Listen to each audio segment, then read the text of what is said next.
Pak Ustaz, saya muafiq ketika imam sedang membaca surah Al-Fatihah pada rakaat yang kedua salat maghrib.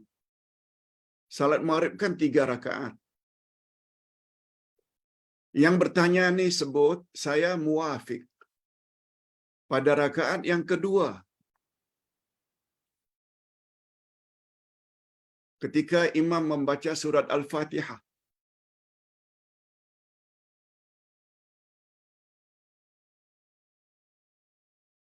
Maksud saya ketinggalan 1 rakaat. Betul lah. Sebab dia masuk pada rakaat yang kedua. Pertanyaan, perlukah saya ikut perbuatan imam? Mengangkat tangan takbir berpindah dari duduk tahiyat awal ke qiyam rakaat ketiga bagi imam. Padahal ketika itu saya baru 2 rakaat.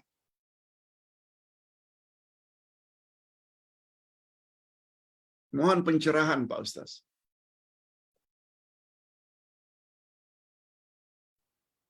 Ustaz ingin jelaskan sedikit.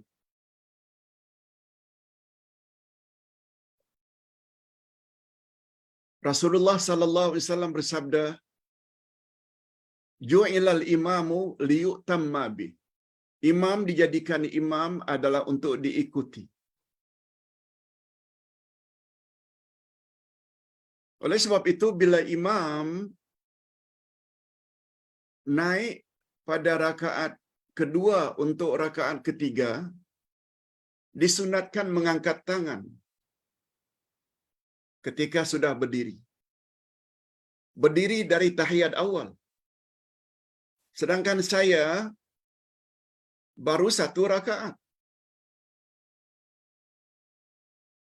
Apakah saya juga perlu angkat tangan?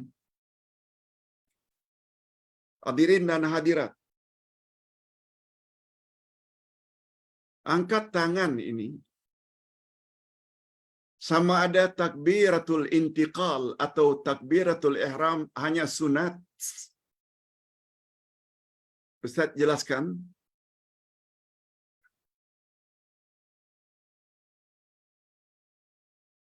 Rukun salat satu di antara 13 namanya takbiratul ihram. Maksud takbir yaitu ucapan Allahu Akbar. Itu takbir. Mengangkat tangan ni lain. Mengangkat tangan ni sunat. Andai kata dia sebut Allahu Akbar, langsung tangan di dada. Sah. Sebab mengangkat tangan ini sunat. Cuma karena kita ingin mendapat fadilat, sunat, ikut Nabi, kita angkat tangan. Cuma Ustaz tidak bezakan, ucapan Allahu Akbar itu rukun. Yang disebut dengan takbiratul ihram. Angkat tangan ini sunat.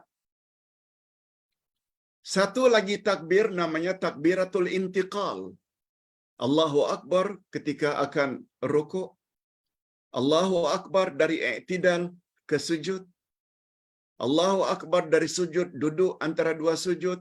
Sujud lagi Allahu Akbar.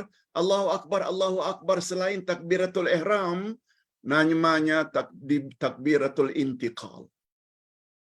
Hukumnya hanya sunat. Allahu Akbar yang pertama tadi takbiratul ihram itu rukun, wajib dibaca. Tak baca, tak sah. Tapi takbiratul intiqal sunat. Yang penting pergerakan.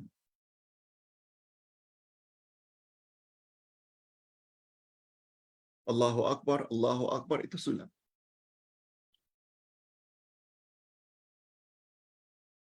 Oleh sebab itu, apabila dari duduk tahiyat awal lalu berdiri imam ke rakaat ketiga, angkat tangan, itu sunat.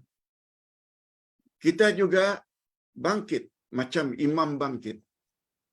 Angkat tangan, tak angkat tangan, dua-dua boleh. Cuma karena Nabi menyebut ju'ilal imam liyu'tamma bih, imam dijadikan imam untuk diikuti, ada baiknya kita ikuti angkat tangan bila imam angkat tangan.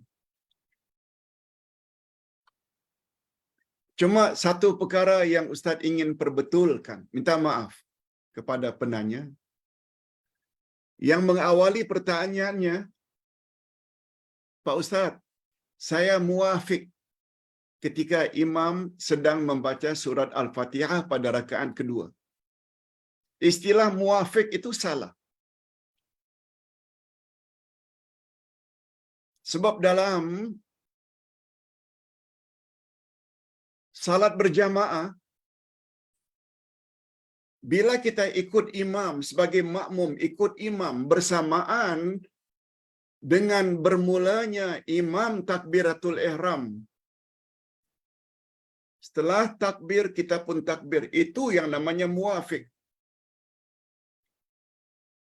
Muafiq maknanya bersamaan. Setelah imam takbir, kita pun takbir. Itu namanya muafiq. Tapi bila imam sudah satu rakaat, apalagi 2 rakaat, itu namanya masbuk. Bukan muafiq. Masbuk maknanya datang terlambat. Seperti takbiratul ihram ketika imam membaca Fatihah rakaat kedua. Itu namanya masbuk. Awak terlambat. Bukan muafiq. Muafiq itu hampir bersamaan.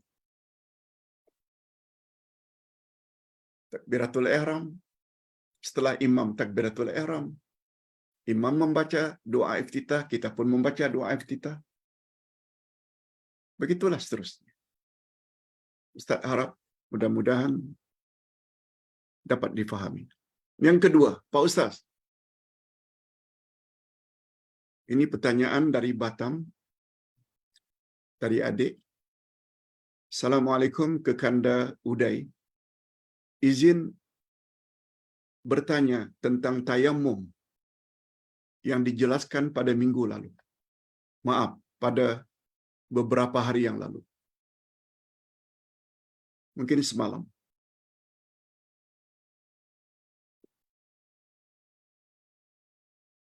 Ada yang tanya, andai kata saya patah kaki, anak saya patah kaki karena aksiden, lalu dibalut dengan simin atau dengan bandage. Bagaimana seharusnya anak saya ketika beruduk? Perlu beruduk ke atau tayamum? Ustaz dah jawab dah. Boleh beruduk seperti biasa anggota-anggota lain. Adapun kaki kiri yang patah, di bandage, diperban, disimin, cukup basahkan tangan, lalu kita usap saja pada bahagian kaki yang disimin. Cara pertama. Cara kedua, kalau kita tidak dapat uduk secara sempurna, kita juga ada pilihan lain, yaitu tayamum. Tayamum cukup menepuk tangan pada tanah, kemudian kita usap muka, kita tepuk sekali lagi, kita usap tangan hingga pergelangan tangan. Begitu yang datang dari hadis Nabi. Adapun yang mengatakan hendaklah sapu sampai ke siku, hadis tidak begitu. Hadis kata sampai pergelangan tangan saja. Ke siku itu adalah kias sempena uduk. Bila ada datang keterangan dari Nabi, tak perlu kias. Sampai pergelangan, maaf, sampai ke siku, itu uduk. Kata Nabi, untuk tayamum sampai pergelangan tangan. Lagi memudahkan untuk wanita. Apalagi tayamum di khalayak ramai. Dalam kapal terbang, lagi mudah. Nah, yang pertanyaan dari Batam ini, salam Kekanda Uday, izin melanjutkan pertanyaan tentang tayamum. Apakah medium yang boleh digunakan untuk tayamum? Apakah barangan, alat untuk tayamum? Apakah boleh dengan memakai debu di dinding atau lantai ruangan? Mohon pencerahannya. Wassalam. Adik Ustaz ini yang bernama Muhammad Syukri, lulusan UIA. Beliau baru operasi katarak mata. Doktor kata jangan ambil uduk selama 1 bulan. Kalau tak boleh uduk, kita ambil hukum keringanan, rukhsah, boleh tayamum. Yang menjadi pertanyaan, tayamum itu apa medium? Dengan apa? Allah Subhanahu wa taala berfirman dalam Al-Quran, alat untuk tayamum adalah sa'i dan tayyibah, tanah yang suci. Bila kita lihat dari sudut bahasa, makna sa'id, apa saja yang ada di atas muka bumi, yang paling utama tanah, pasir, ada yang mengatakan batu.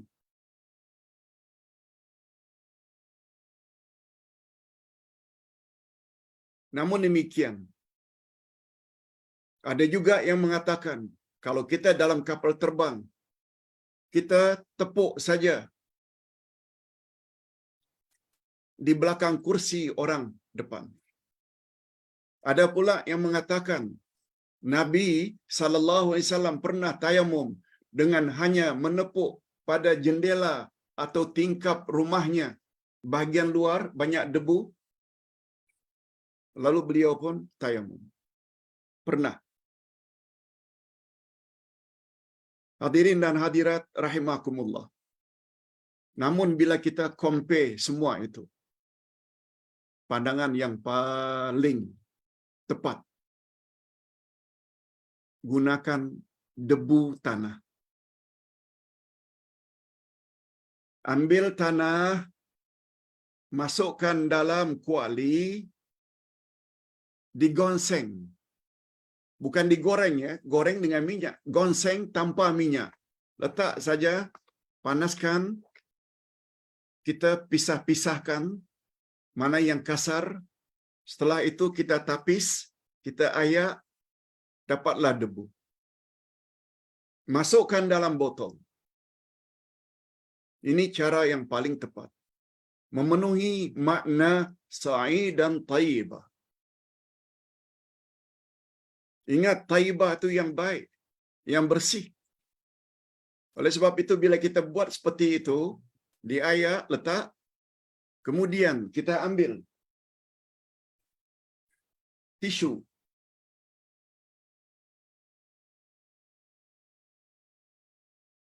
Lalu botol yang berisi debu, kita letakkan di atas tisu. Sudah agak rata. Tepuk kedua-dua tangan ke atas tisu yang telah kita taburkan tanah, bawa ke muka. Dari atas, macam kita membasuh muka dengan air.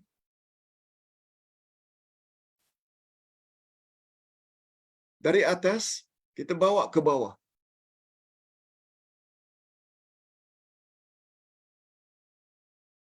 Selesai. Kita tepuk sekali lagi. Kita letakkan tangan kanan di atas telapak tangan kiri. Lalu kita putar ke belakang. Kemudian kita letakkan tangan kiri di telapak tangan kanan, kemudian kita putar. Selesai. Malah terdapat hadis Nabi sallallahu alaihi wasallam untuk dua anggota ini cukup dengan daf'atan wahidah. Sekali tepuk saja, boleh untuk muka, boleh untuk tangan sekali. Dua-duanya ada hadis. Itu sebabnya semakin banyak kita belajar, kita terasa Islam itu semakin mudah. Yang membuat kita ni was-was ni, karena cetek ilmu, tak mau belajar, tak mau membaca. Sehingga kita akhirnya jadi was-was. Sah ke tidak ya? Sah ke tidak? Dan itulah yang paling disukai oleh syaitan. Cara menentang, melawan syaitan adalah dengan ilmu. Bukan dengan senapang, bukan dengan meriam, bukan dengan parang panjang. Ilmu. Itu sebabnya kata Nabi, faqihun wahidun asyaddu 'ala syaitan min alfi 'abid. Satu orang yang faham agama lebih ditakuti oleh syaitan dari 1000 orang yang banyak beribadat tapi jahil. Orang jahil senang dikelentong, tapi orang yang ada ilmu tak mudah dikelentong.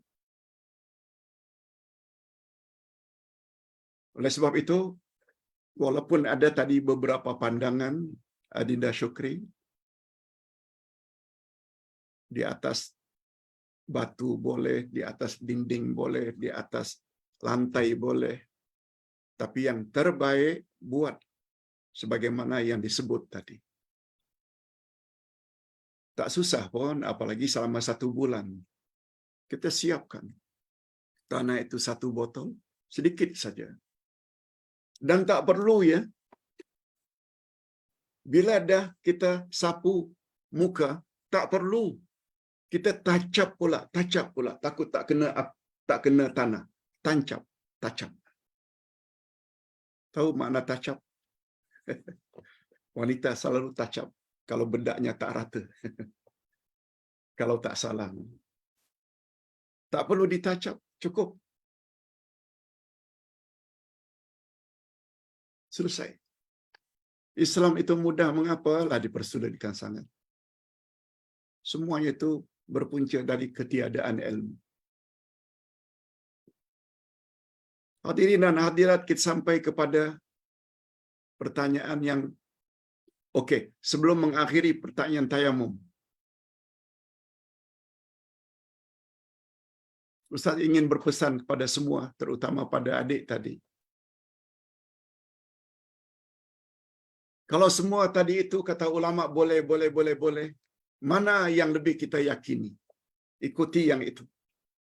Sebab kata Nabi, da ma yaribuka ila ma la yaribuk. Tinggalkan apa yang meragukan kamu dan ambil apa yang sudah tidak ragu lagi. Oleh sebab itu bila ada debu yang kita telah buat tadi itu dah tak ragu lagi. Adapun yang di lantai ada yang ini, entah ada debu, entah tidak. Entah bersih, entah tidak. Tapi yang ada dalam botol tadi itu confirm bersih. Sebab kita yang olah sendiri. Nah, pertanyaan terakhir. Pak Uday, tolong doa sebagaimana harapan daripada UAS. Tahu UAS ya? Kalau Uday ada kepanjangannya, short formnya Uday. UAS Ustaz Abdul Samad. Minta tolong kepada semua, khasnya orang-orang Melayu, supaya berdoa kepada Allah. Sebab ada satu kawasan yang nasib mereka sangat menyedihkan. Kawasan mereka mau diambil oleh pihak tertentu untuk dijadikan sebagai kawasan industri. Diserahkan kepada kelompok-kelompok tertentu. Padahal kawasan itu ada 16 kampung lama. Kampung lama yang sepatutnya tak boleh diganggu. Tapi ternyata mau diambil. Nasib lebih kurang 7 ke 10 ribu anggota itu di Rempang, Batam, dibantu oleh UAS. UAS minta tolong semua berdoa pada Allah. Sebab kata UAS, doa silahul mu'minin. Doa adalah senjata orang-orang yang beriman. Kita tak ada senjata. Pihak tertentu ada senjata.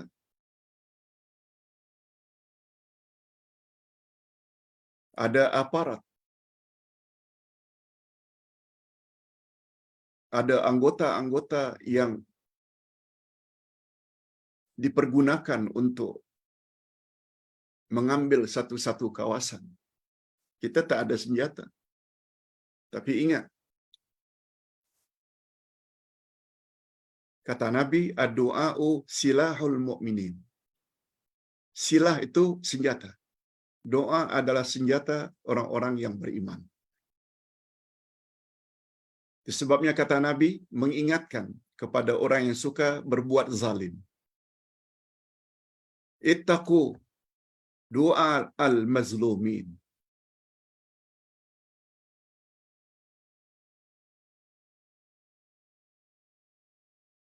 Fa inna du'a al-azal al-mazlumin la turad, la yurad. Takutlah kamu terhadap doa orang-orang yang dizalimi. Sebab doa orang yang dizalimi tidak akan ditolak oleh Allah. Bahaya kalau kita suka zalimi orang lain. Sebabnya kata beliau memberi panduan, bagus baca surat Yasin sebagai tawassul agar doa kita lekas dikabulkan oleh Allah. Dan pada ayat second last, innama amruhu idza arada syai'an ay yaqula lahu kun fayakun. Allah apabila berkehendak cukup mengatakan jadi maka jadilah. Allah Maha Kuasa. Tak ada siapa yang boleh menentang kekuasaan dan kehendak Allah.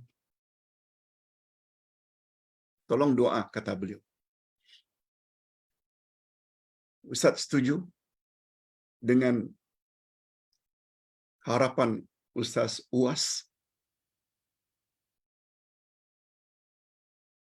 Mari kita berdoa, minta pada Allah Azza wa Jalla dengan bermacam-macam doa, dalam bahasa kita pun boleh. Setelah salat, dalam sujud, ketika qiyamul lail, antara azan dengan qamat, semuanya timing yang sangat makbul bila berdoa. Nanti insya-Allah kita akan akhiri dengan doa, termasuk doa supaya Allah Subhanahu wa taala bantu orang-orang yang sedang dizalimi. Saya kira cukup sampai di sini dulu. Kita akhiri dengan doa. Alhamdulillah Rabbil Alamin. Wassalatu wassalamu ala asyrafil anbiya'i wal mursalin. Wa ala alihi wa sahbihi ajma'in. Rabbana zidna ilman nafi'a wa rizqan thayyibah wa amalan mutaqabbala. Ya Allah, tambahkanlah untuk kami ilmu yang bermanfaat, rezeki yang baik-baik, lagi halal dan diberkati, serta amal-amal yang diterima.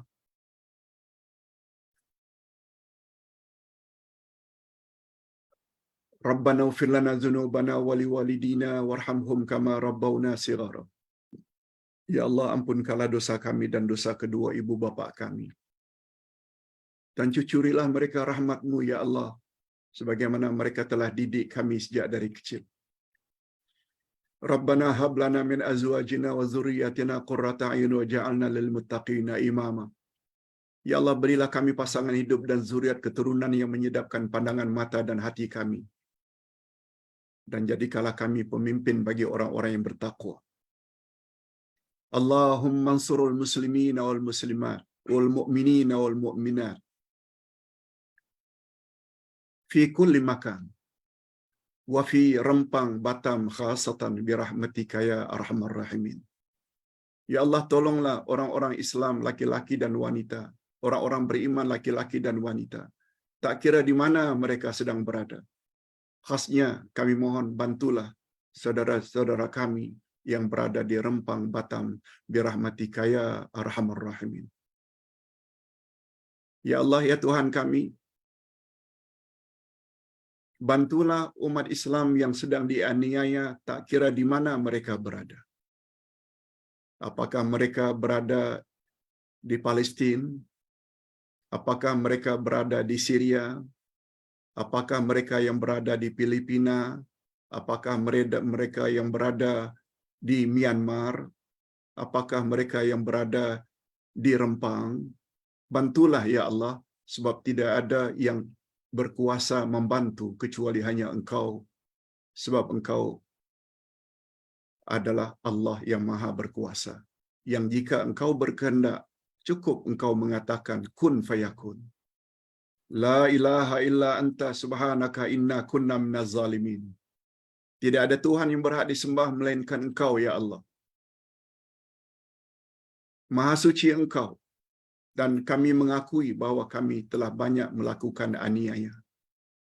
Engkau berjanji ya Allah, apabila zikir Nabi Yunus ini dibaca, segala kesulitan akan Engkau permudahkan. Hasbunallah wa ni'mal wakil, ni'mal maula wa ni'mal nasir, wala haula wala quwata illa billah. Cukuplah Engkau sebagai pelindung kami, dan Engkau adalah sebaik-baik penolong. Dan Engkau berjanji melalui lisan Rasul-Mu, apabila doa Nabi Ibrahim itu kami baca, Engkau akan selamatkan kami, sebagaimana Engkau selamatkan Nabi Ibrahim dari jilatan api. Hasbunallah wa ni'mal wakil, ni'mal maula wa ni'mal nasir.